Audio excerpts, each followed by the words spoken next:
Et c'est à Bethsaïda qu'on l'a mené pour des soins spirituels pour pouvoir sortir de son état de folie. Quelques jours avant, je lisais le journal L'Union et j'ai vu un assassinat qui s'est fait à Pipermet, à Québec, dans l'Union. Un monsieur, Equato, qui a poignardé sa femme à l'intérieur, à bord d'un taxi. C'était dans l'Union. Moi, j'ai vu ça dans le journal L'Union. Et ce monsieur-là a pris 25 ans de prison. Il habitait à Chibichos avec sa copine, sa concubine.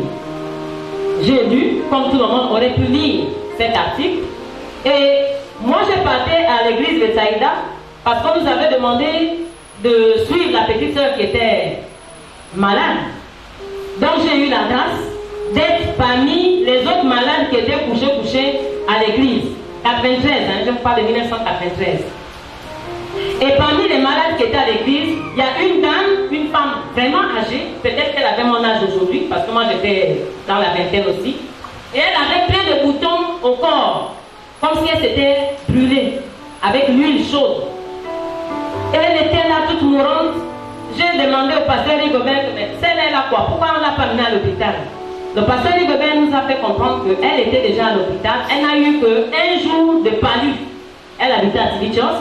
Elle a fait un jour de palu et on l'a menée à l'hôpital général. Mais le lendemain, les boutons sont sortis de son corps. Donc elle est là pour faire la cure d'âme. Et Dieu merci, on ne m'a pas chassée.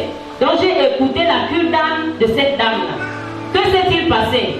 Elle, sa soeur vivant en Guinée équatoriale, ont tué leur petite soeur. Ah, gloire soit rendue à Dieu. Ils ont tué leur petite soeur. Donc elle confesse ça. Moi, normalement, je ne vais pas être là parce que j'étais. Voilà. Elle confesse ça sous ma présence. Elles ont tué leur petite soeur, donc celle qui a été poignardée à bord du taxi.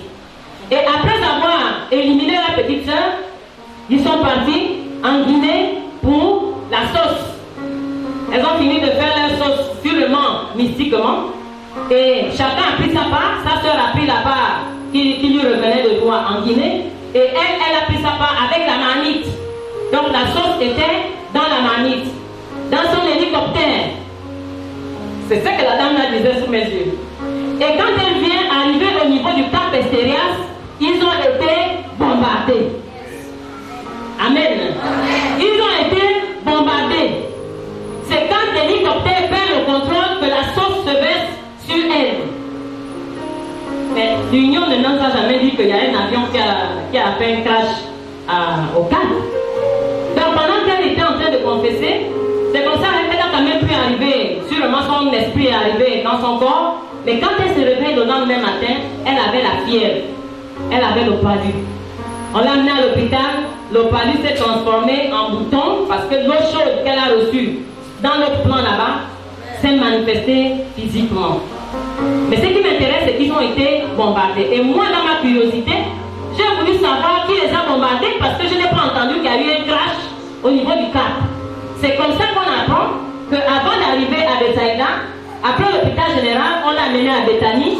Et à Bethanie, on lui a dit qu'ici, c'était pas notre spécialité, c'était pas chasser ce genre de cas-là. Les démons là, c'est à Bethsaïda qu'il faut, c'est là-bas où il y a la délivrance. Donc elle est venue pour chercher à avoir la solution à son problème. Mais il était déjà trop tard.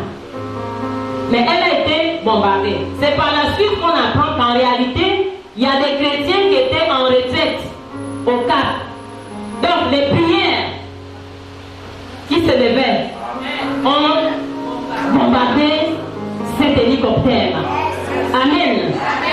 Ça là, c'est ce que j'ai vu, c'est ce que j'ai entendu. Maman Jeannette vient de le confirmer. J'espère que maman Clémence aussi avant, parce que c'était les anciens de l'église. Donc lorsque nous bombardons ici, ne voyons pas ça comme si c'est un jeu. Ça se passe réellement. Amen. Ne sois pas surpris d'entendre qu'il est malade. Amen. Ça s'est fait sur le plan spirituel, mais physiquement, la dame, son corps était comme si on avait brûlé avec l'huile qui chauffe. Amen. Amen, amen. C'était juste, excusez-moi d'avoir pris peut-être 3 minutes pour faire ce témoignage, mais c'était important pour qu'on sache que les prières que nous adressons à notre Dieu ne sont pas des prières vaines. Amen. Alléluia. Et je ne suis pas arrivé Parmi de ceux, je suis arrivé avec deux merveilleuses sœurs. Et je sais que les anciens aussi connaissent ces sœurs parce qu'elles exercent à l'église centrale. Ce sont des chants. Donc la sœur Myriam, elle va se mettre debout. Je suis très sensible à ce que tu feras. Quelqu'un dit Amen bien. Je suis dans le livre de 1 Roi chapitre 19. Je vais lire uniquement le verset 19. Et ensuite j'irai dans 2 Rois chapitre 2. Et là je vais lire le verset 12. Et ensuite j'irai dans le livre encore de 2 Rois. Mais cette fois-ci j'irai au verset 14. Donc je me reprends. Nous allons d'abord lire 1 Roi chapitre 19 verset 19. Chapitre 2 au verset 12. Et après nous allons lire 2 Rois chapitre 13. Mais nous allons prendre le verset 14. Que l'église dise Amen bien.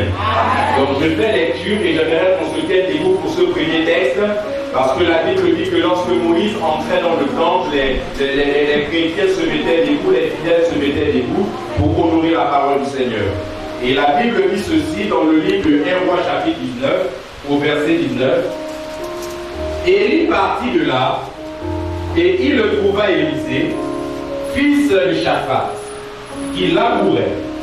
Il y avait devant lui 12 paires de bœufs, et il était avec la 12e.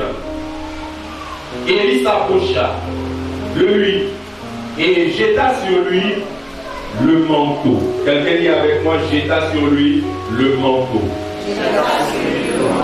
Donc je ne dis pas ça comme ce que c'était ça, je dis ça avec la joie. Jeta sur lui le manteau. Donc je suis maintenant dans le livre de 2 Rois chapitre 2. Je suis au verset 12. La Bible vient. Amen. Maintenant je vais dans le 13e chapitre du même livre de Rois. Je dis ceci. Élisée était atteint de la maladie dont il mourut. Et Joas, roi d'Israël, descendit vers lui, pleura sur son visage et dit: mon père, char d'Israël et sa cavalerie. Quelqu'un dit Amen bien. J'aimerais qu'on adore pendant 3 à 4 minutes et ensuite nous allons rentrer dans le message. Adonai, Elohim, Shama.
Trouver son serviteur qu'on appelait Élisée.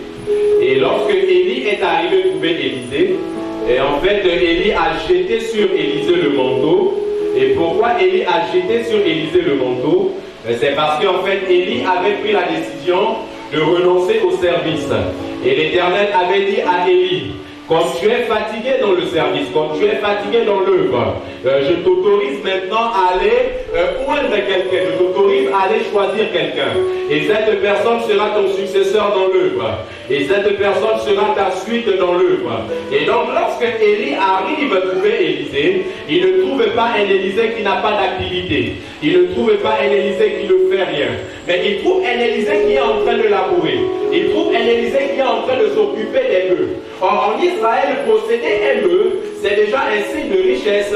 Mais Élisée n'avait pas un bœuf. Élisée avait 24 bœufs. Donc Élisée était un homme qui était financièrement tranquille. Élisée était un homme qui était financièrement à l'aise. Parce que Élisée avait en sa charge 12 paires de bœufs. Donc Élisée avait en fait 24 bœufs. Et 24 bœufs, c'est le signe que sur le plan physique, que sur le plan financier, Élisée ne grattait pas la tête. Mais lorsque Élie arrive à trouver Élisée, Élie jette le manteau sur Élisée. Élisée ne se questionne pas. Élisée ne se pose pas la question. Mais moi, je vais laisser mon activité. Mais moi, je vais laisser mes bœufs. Mais pourquoi Élie m'appelle alors que là où je suis à l'aise? Mais pourquoi Élie m'appelle alors que là où je suis, j'ai de l'opulence? Là où je suis, je n'ai pas de problème. Mais Élisée n'a pas réfléchi. Élisée a suivi la parole. Il a suivi le geste de son maître qu'on appelle Élie. Et la Bible dit que Élisée a renoncé à son activité. En fait, lorsque vous voulez être dans le service de Dieu, lorsque vous voulez être dans l'œuvre du Seigneur, il faut que vous soyez habité par un esprit de renoncement. Il faut que vous soyez habité par un esprit de lâchement. Il faut que vous soyez habité par un esprit d'abandon. Parce que celui qui ne sait pas abandonner, celui qui ne sait pas renoncer, en fait, il aura des difficultés dans la mission. Parce que ce n'est pas ce que tu as qui apporte la provision dans la mission. Mais ce qui apporte la provision dans la mission, c'est le Saint-Esprit et Dieu qui t'a appelé. En fait, lorsque Dieu appelle un homme, lorsque Dieu appelle une âme, lorsque Dieu appelle une femme, Dieu met à disposition déjà l'équipement. Donc avant même que tu rentres dans le champ de la mission, il y a déjà un équipement qui est disponible. Et donc toi, accepte seulement de rentrer dans la mission. Toi, accepte seulement de rentrer dans le service. Le lendemain aura soin de lui-même. Le jour demain aura soin de lui-même. Et l'Éternel mettra en ta disposition le nécessaire afin que la mission soit propice, afin que la mission soit avantageuse. Quelqu'un dit amen très fort. Je ne sais pas qui a été appelé ce matin, mais je suis venu t'apporter l'assurance que dans ton appel, la provision ne viendra pas d'un homme. Que dans ton appel, la provision ne viendra même pas de ton ami. Il y a des personnes en qui tu as confiance. Tu as certainement besoin que tes parents t'assistent. Mais la Bible dit que quand Élisée pouvait compter sur ses activités et sur ses biens, ce ne sont pas ses activités qui allaient mettre de la gloire dans son ministère. Mais la gloire dans son ministère était attachée à l'appel qu'il a reçu. Et c'est pourquoi je veux rassurer quelqu'un qui est dans la maison de l'Éternel, quelqu'un qui est en train de servir, c'est que le choix que tu as fait est le meilleur de choix. Parce que le Dieu de Moulaka apportera en ta faveur la bonne provision. Je ne sais même pas si tu étais vide, mais je ne suis pas intéressé par ton état. Si tu es vide, c'est le problème de ton corps physique. Parce que je sais que lorsque Dieu appelle, non seulement il y a l'équipement physique, mais il y a avant toute chose l'équipement spirituel. C'est pourquoi je veux dire à celui qui me donne un amen très fort, que le Saint-Esprit ce soir va t'accorder l'équipement. Le Saint-Esprit ce soir va t'accorder l'équipement. Ce n'est pas un problème de quelle famille tu sors. Ce n'est pas un problème de quelle famille tu proviens. Mais comme c'est Dieu qui t'a appelé, Dieu va faire de toi quelqu'un de distingué. Comme c'est Dieu qui t'a appelé, Dieu va faire de toi quelqu'un de différent. Et comme tu es quelqu'un de différent, là où tu vas arriver, il y aura des choses différentes qui vont se produire. C'est pourquoi ne néglige pas la louange. Parce qu'à travers la louange, tu créeras la différence là où tu arriveras. C'est pourquoi ne néglige pas la prière. Parce qu'à travers la prière, tu créeras la différence là où tu arriveras. Je ne sais pas comment ton voisin priait, mais je sais que ta façon de prier va apporter un résultat différent que ton voisin n'a pas obtenu. Je ne sais pas comment ta chante, elle chantait souvent, mais je sais que quand toi tu chanteras, il y aura des signes et des prodiges qui accompagneront la louange. Parce que Dieu est un Dieu d'adoration, Dieu est un Dieu de louange. Et tous ceux qui louent Dieu, tous ceux qui adorent Dieu, la Bible dit il faut qu'ils le fassent en l'esprit en vérité. Mais moi je crois que tu as la vérité. Moi je crois aussi que tu as l'esprit. Et donc je peux dire avec aisance et avec assurance que tu réussiras dans ce que tu entreprendras. Je n'ai pas écouté la main en main de dire quelque chose ce matin. Je dis que tu réussiras dans ce que tu feras. Parce que ta réussite ne dépend pas de tes ennemis. En fait, la Bible dit quoi? Que l'Éternel fait de tes ennemis des marches pieds. Donc tes ennemis en fait sont les escaliers. Ça veut dire que quand tu as plus tes ennemis, ça veut dire que tu as autant de marches à monter. Et une marche correspond à une gloire. Et une marche correspond à une élévation. Donc si tu as un ennemi, ça veut dire que tu as une marche glorieuse. Mais si tu as 10 ennemis, ça veut dire que tu auras 10 gloires qui t'attendent.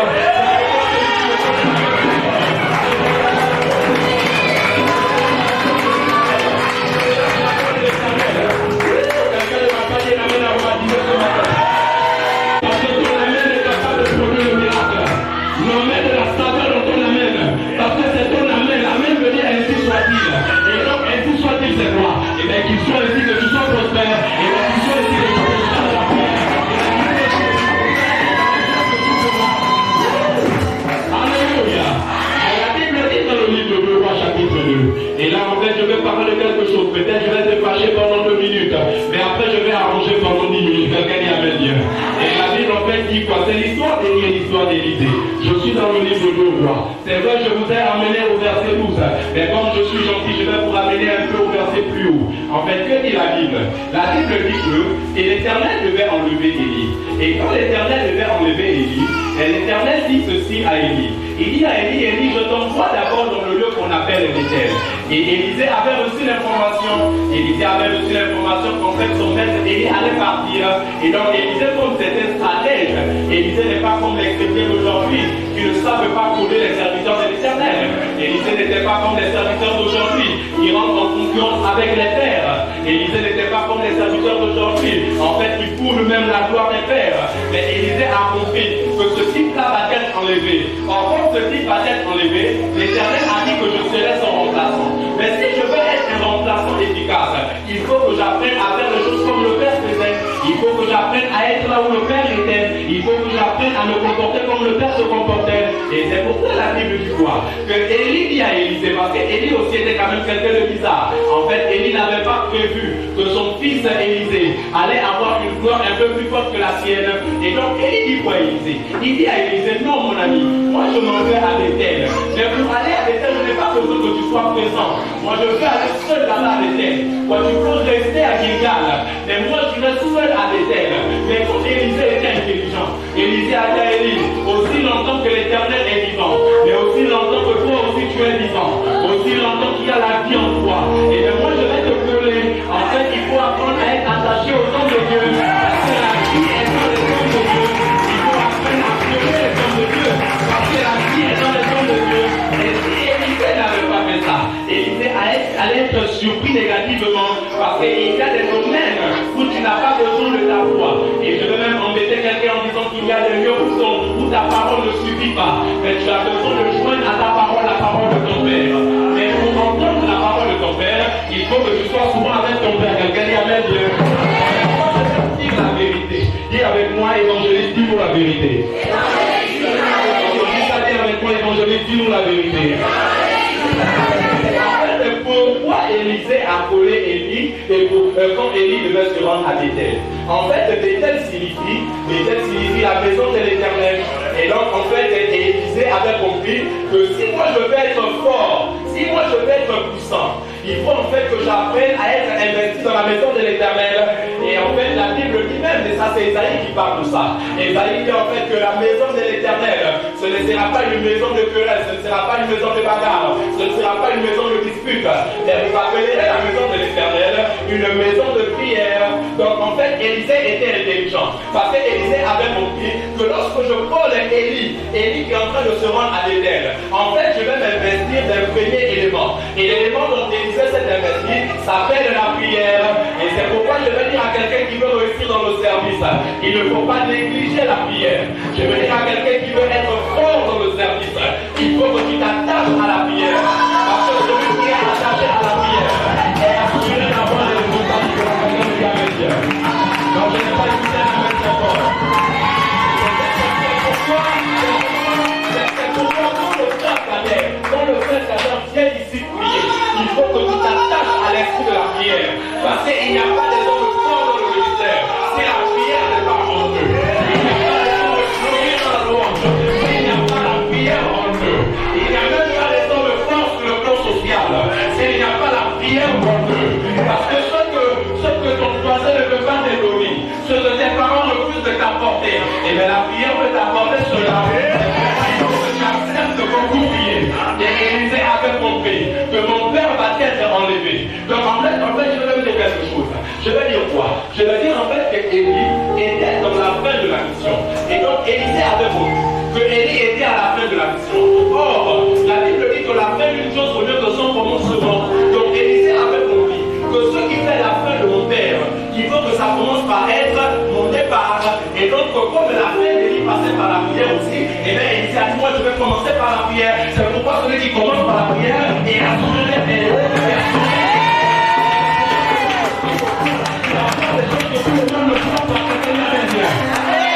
Tu veux voir quelque chose que les gens ne voient pas, mais toucher à certaines gloires que les gens ne touchent pas, et apprendre aussi à prier comme les gens ne prient pas.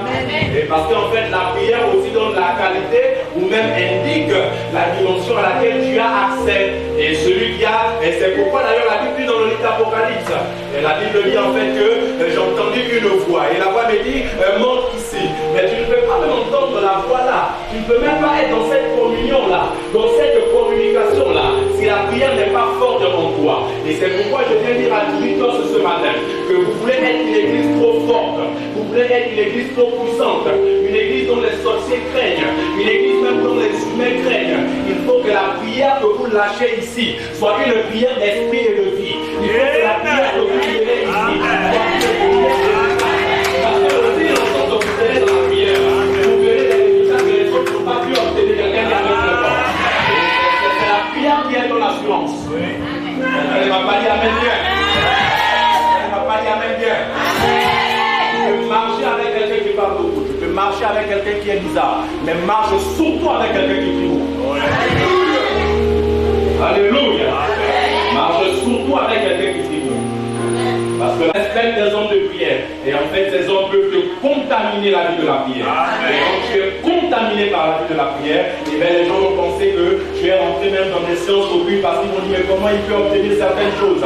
Mais non, laissez-moi dire aux chrétiens, aujourd'hui nous pensons que c'est le diable qui donne des grandes choses.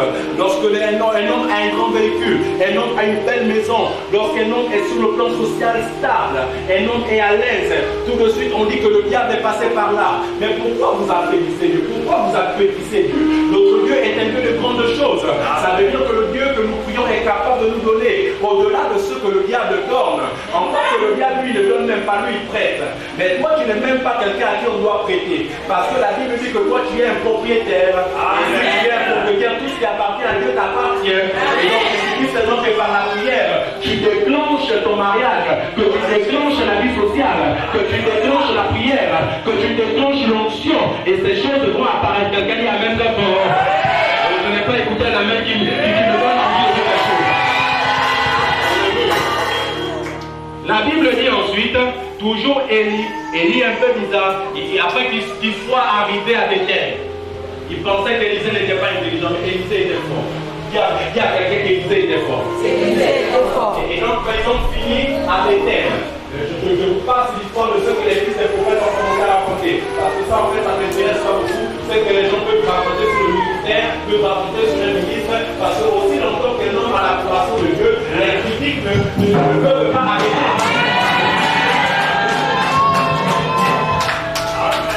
Alléluia. Et la Bible dit, ensuite, ils ont quitté Bethel pour aller. Et la Bible dit, ils ont quitté Bethel, maintenant ils se sont mis à Jéricho. Mais écoutez ce que Élie dit encore à Élisée, que l'Éternel m'envoie à Jéricho. Mais l'Éternel peut-être ne veut pas que tu sois là. Reste là, reste à Bethel.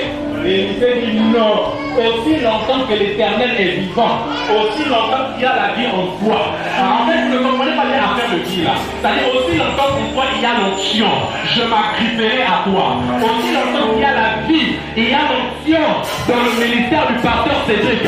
Il faut que je m'attache au pasteur Cédric. Aussi longtemps qu'il y a l'onction dans la vie de l'archevêque de Baptiste Boulaka. Il faut que je sois un Christ fidèle avec elle.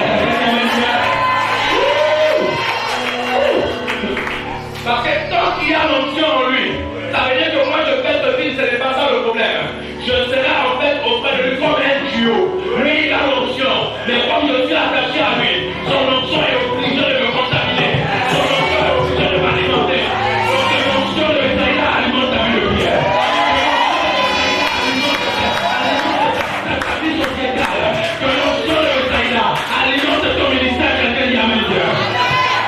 Betsaïda est dans une onction forte.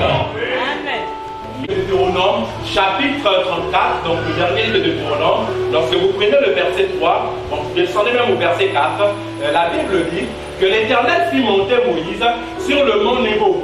Et quand l'Éternel a fait monter Moïse sur le mont Nebo, l'Éternel avait exploré à Moïse tout le pays qui allait entrer en possession, en possession notamment des Israélites. Et quand Moïse est monté, Moïse a observé, il a dit que c'était quelque chose de beau, c'était quelque chose de grand. Mais ce qui m'intéresse, c'est l'explication que l'Éternel donne à Moïse. L'Éternel dit à Moïse que le lieu où tu es là, tu sais comment on appelle ce lieu-là? L'Éternel dit à Moïse que ce lieu, on l'appelle la ville des palmiers. Parce que l'Éternel a montré Jéricho. Il dit Jéricho, c'est la ville des palmiers. Et donc, en fait, Élie et Élisée sont allés dans le lieu où on retrouve les palmiers. Mais maintenant, je vais te déranger un peu. Ou même, je vais te mettre encore la joie, après, je vais te déranger. Et la Bible dit que quand ils sont arrivés à Jéricho, donc dans le lieu qu'on appelle le palmier, et bien là-bas, il y avait encore les critiques. Mais ça, on laisse tomber parce que nous sommes matures. Quelqu'un dit Amen bien. Nous laissons les critiques parce que nous sommes matures. Dis-moi Amen très fort. Et en fait, pourquoi c'était le palmier? En fait, vous savez que le palmier est un arbre un peu différent des autres. Parce qu'en fait, avec le palmier, on peut faire beaucoup de choses. Dis-moi comme quoi? Non, dis-moi bien comme quoi? Avec le palmier, on peut fabriquer de l'huile. Avec le palmier, on peut fabriquer même du vin. Et en fait, c'est des choses intéressantes. Et déjà, lorsque nous voulons manger, nous avons besoin de l'huile. Lorsque nous voulons même mettre de la couleur sur le corps, nous avons besoin de l'huile. Quelqu'un dit Amen très fort. En fait, l'huile permet la brillance. Quelqu'un dit Amen très fort. Et celui qui veut avoir une vie de brillance, il faut qu'il comprenne qu'il a besoin d'un élément qu'on appelle l'huile. Quelqu'un dit Amen fort. Et donc, quand Élisée était allé coller Élie, quand ils étaient allés à Jéricho dans la ville des palmiers, c'est parce que Élisée avait compris qu'en fait la prière était un élément. Mais il faut ajouter à la prière d'autres éléments. Et parmi les éléments qu'il faut ajouter à la prière, il y a un élément qu'on appelle l'huile. Quelqu'un dit avec moi l'huile. Et c'est pourquoi vous voyez tous les hommes qui ont investi qui ont été investis dans le ministère. La Bible dit quoi? Qu'une huile a toujours coulé sur la tête. Parce que l'huile en fait c'est le symbole aussi de l'intronisation. Quelqu'un dit amen bien. Et c'est pourquoi celui qui veut être intronisé dans un ministère différent, il a besoin aussi en fait de recevoir l'huile. Quelqu'un dit amen bien. Et moi je crois ce matin que nous allons en fait recevoir une huile spirituelle, même s'il y a l'huile physique. Quelqu'un dit amen bien. Et en fait il n'y a même pas que l'huile. Et il y a aussi le vin. Parce que le vin, je sais que beaucoup coulent beaucoup le vin. Mais le vin aussi apporte un peu de saveur. Quelqu'un dit amen bien. Le vin apporte du goût. Quelqu'un dit amen bien.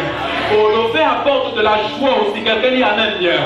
Mais la Bible déclare dans le livre d'Apocalypse chapitre 6 au verset 6, lorsque la famine frappera la terre, l'ange a reçu comme instruction, a reçu comme recommandation de faire augmenter le prix du blé, de faire augmenter le prix des orges. Mais l'Éternel a dit à l'ange, fais tout ce que tu veux, mais il y a deux éléments que je t'interdis de toucher. Et les deux éléments que je t'interdis de toucher sont, il y a premièrement l'huile, et il y a secondement le vin. C'est pourquoi je dis à quelqu'un que aussi longtemps que l'huile et le vin demeurent dans ta vie, il y a des choses qui ne pourront jamais t'arriver. Il y a des combats qui ne pourront jamais te vaincre. Il y a des batailles où tu seras vainqueur. Quelqu'un dit amen très fort. Parce que lorsque l'huile coule dans ta vie, l'huile t'apporte de la brillance. Ça veut dire que là où on ne te voyait pas, là où c'était sombre, toi quand tu apparaîtras, les gens te verront. Quelqu'un dit amen bien. Il y a des milieux où tu arrives, ce sont les autres qu'on voit. Mais demande le secret. Ils vont te dire qu'ils sont allés voir un marabout. Et le marabout a versé des litres d'huile sur leur corps. Mais nous n'allons pas verser des litres d'huile.